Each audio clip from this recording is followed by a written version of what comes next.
Vamos lá então. O que nós vamos começar a ver agora? É o último tópico que a gente tem para ver na disciplina oficialmente, que é programação dinâmica, tá? Programação dinâmica daria para fazer bastante coisa, uma disciplina inteira só de programação dinâmica, basicamente. E é uma técnica de todas elas que a gente viu, as outras a gente passou meio por cima, porque a gente já tinha visto alguma coisa, a gente já tinha estudado alguma coisa e tal, e programação dinâmica, de certa forma, ela é meio que nova, entendeu? É meio que uma maneira nova de você resolver o problema, que ela é muito geral, muito genérica, muito poderosa também. A forma de você fazer, de você resolver o problema com programação dinâmica, ela te dá um poder muito grande. Então é isso que a gente vai ver agora, tá? Nos outros, por exemplo, o único que a gente viu alguma coisinha seria tentativa e erro, que é aquele algoritmo geral de tentativa e erro por recursão, tá bom? Bom, primeira coisa, vamos começar com o pior exemplo possível de programação dinâmica. O pior exemplo possível, tá? Qual que é o pior exemplo possível de programação dinâmica? É o exemplo do Fibonacci. Talvez você tenha visto o Fibonacci. Talvez você tenha visto o Fibonacci em alguma vez e a pessoa usando o Fibonacci para exemplificar a programação dinâmica, certo? E ele é um péssimo exemplo porque o Fibonacci tem várias maneiras de você resolver que não precisa de programação dinâmica para isso, tá? Deixa eu só preparar aqui a tela e nós vamos ver por que o Fibonacci pode ser considerado programação dinâmica e como é que a gente resolveria o Fibonacci e depois a gente vai ver alguns outros exemplos. Então eu vou usar o Fibonacci meio como uma estruturinha e depois a gente usa outros exemplos baseados nessa estrutura, tá? Então, vamos lá. Você lembra o que é o Fibonacci, Ângelo? Você começa com 1, né? Uhum. Aí repete 1, aí agora você soma os dois anteriores. Sim. Sim. E assim por diante. Beleza. Você já reparou também que o Fibonacci ele é clássico, claramente ele tem uma solução recursiva. Já percebeu?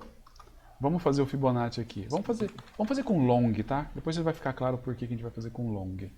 Vamos fazer Fibonacci com long aqui. Eu vou passar o Fib, vou passar para ele um inteiro aqui. E aí nós temos que retornar qual que é o Fibonacci, o enésimo Fibonacci. Certo? Então se eu falar 0, a resposta vai ser, o 0 é o primeiro Fibonacci. Qual que é a resposta? 1. Sim. Se eu falar 1, a resposta é 1. Repara que esses aí são os dois casos base, né? Então, se o n for igual a 0 ou o n for igual a 1, então a resposta é 1. Se não, qual que é a resposta?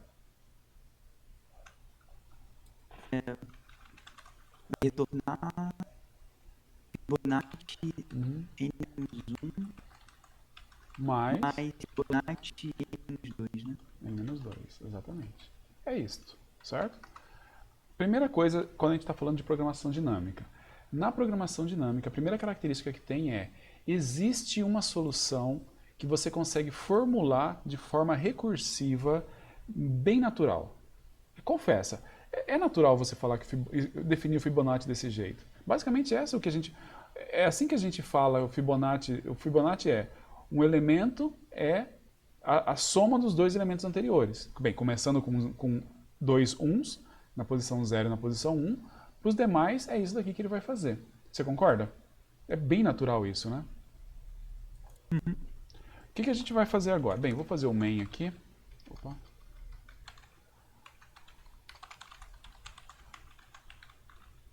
Vou fazer o main rapidão. Por curiosidade, long é tipo, não é possível long int? Long int e long é a mesma coisa, tá? Vamos deixar int por enquanto. Não vai fazer muita diferença pra gente.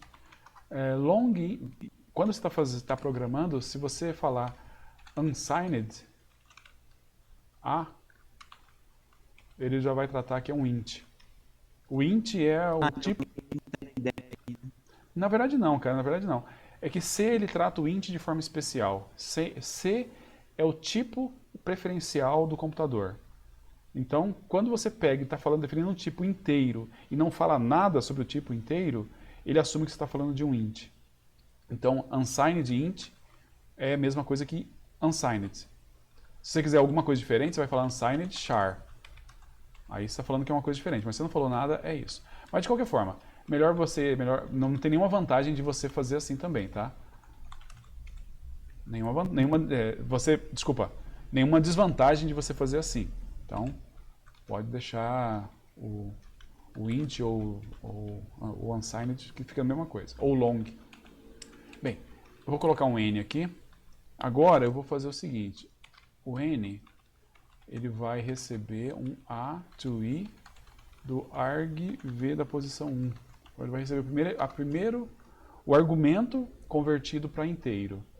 Aí eu vou calcular o fib de n e eu vou imprimir o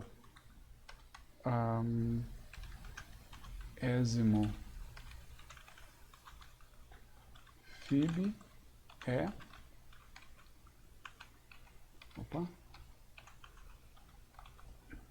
aí eu vou colocar o n e o f aqui. Poderia colocar já o fib de n ali, mas vamos lá. Eu acho que a gente não errou nada. Vamos pedir para compilar. Fib. Beleza, sem erro. Agora a gente vai passar o fib e a gente diz aqui, olha, qual é o fib de 0? Deu segmentation fault, por que deu segmentation fault? A hora de passar vergonha. Não, ele deu que o shell retornou 0. Tá bom. Porque eu não disse para retornar nada aqui. Vamos colocar int, só para ficar, não faz grande diferença. É só para ele não dar aquela mensagem feia ali e me confundir. Beleza. O zerésimo fib é 1, tá? Vamos testar? O próximo fib é 1 também. O próximo é 2. O próximo vai ser 3. E o próximo? 5. Tá funcionando, né? Vamos pegar o 10º. 89. Tá ok. Vamos pegar o 20º. Tá ok. Vamos pegar o da posição 50. Ops. Aí ferrou, vai ficar um tempão aí. Por quê? Tá, já. Tava muita parada recursiva. Tem que chamar muitas vezes recursão, né? Por quê? O que acontece? Acontece que ele vai fazer muitas chamadas recursivas e esse aqui é o grande ponto também. Qual é a diferença do programação dinâmica de outras formas outros tipos de recursão? Ele chama muitas vezes, mas ele tem uma característica muito particular. Na hora que ele vai fazer essas muitas chamadas, muitas das chamadas são repetidas. Certo? Olha lá, vamos ver. Vamos fazer aqui, eu vou pedir para ele fazer o seguinte, ó. Eu vou pedir para ele imprimir, toda vez que eu chamo fib, eu vou pedir para ele imprimir calculando o fib de... E aí eu vou colocar aqui vou pedir para ele imprimir qual que é o n que ele está calculando agora, certo? Então ele vai fazer a mesma coisa, só que agora ele vai dizer qual que é não, beleza. Ele vai dizer qual que é o fib que ele está calculando, tá? Então vamos pegar, por exemplo, vamos começar de novo na humildade. O fib de 2. O fib de 2. Tá lá, ó. Para calcular o fib de 2, ele chama o fib de 0, o fib de 1 e o fib de 0. Tranquilo. Vamos pegar o fib de 3. Olha aqui. Para calcular o fib de 3, ele chama o fib de 2, que chama o fib de 1, que chama o fib de 0. Só que o fib de 3 também chama o fib de 1. Porque ele tem que chamar para n e para n-1 e para n-2. Então, esse fib de 1 foi calculado 2 vezes. Vamos pegar agora, vamos calcular o fib de 4. Olha o que dá. Para calcular o fib para o 4, ele vai calcular para o 3, que é exatamente o que a gente tem aqui. Só que depois ele vai calcular o para o 2 também, que é isso daqui, ó, que é o que a gente tem aqui em cima. E aí, vamos lá, vamos ver, vamos calcular o fib de 10. Olha aqui, cara. Para calcular o fib de... Olha quantas vezes ele calcula o fib de 5, fib de 3, fib de 0, fib de 1, fib... Tá vendo? Ele calcula um monte de vezes para poder chegar naquele resultado. Até dá pra gente fazer assim, ó. Usando uma ferramentinha do Linux pra gente saber, olha só, ele calcula o fib de 1 10 vezes para conseguir chegar no resultado. Não, perdão.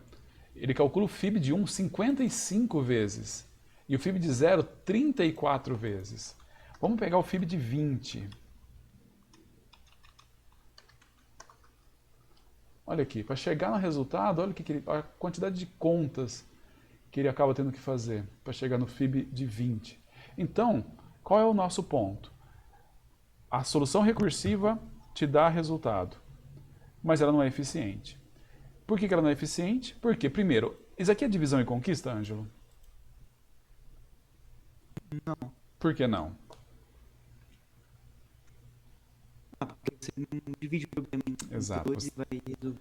Você não divide o problema. Então já não é divisão e conquista.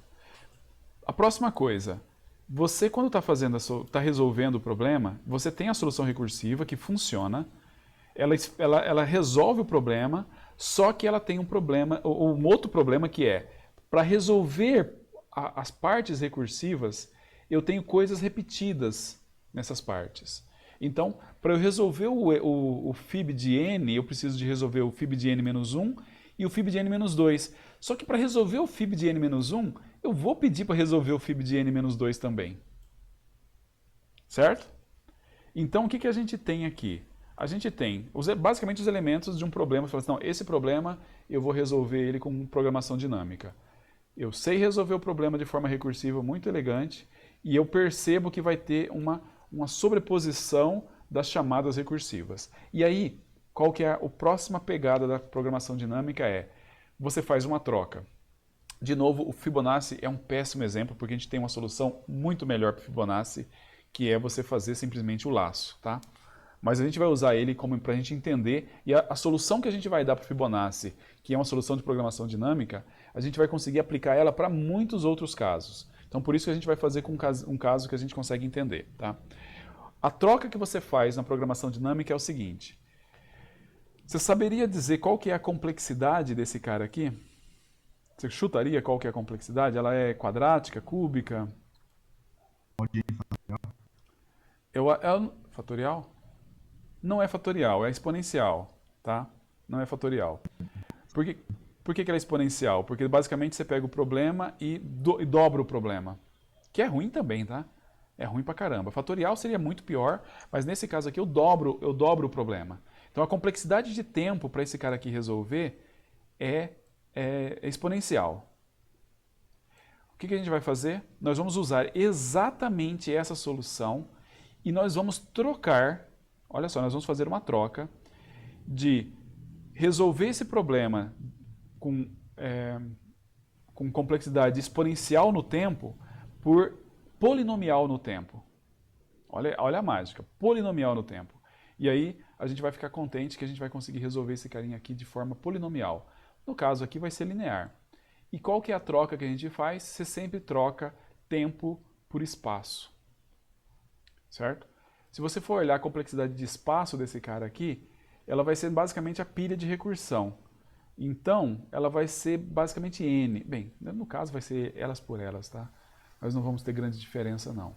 Mas, de qualquer forma, quando você vai fazer, normalmente quando você vai fazer a troca para a solução usando programação dinâmica, você troca alguma coisa que tem o tempo muito ruim, mas você sabe que você tem sobreposição de resultados. E basicamente o que você vai fazer? Guarda os resultados velhos para reusar quando precisar, tá bom? É isso que a gente vai fazer na próxima gravação.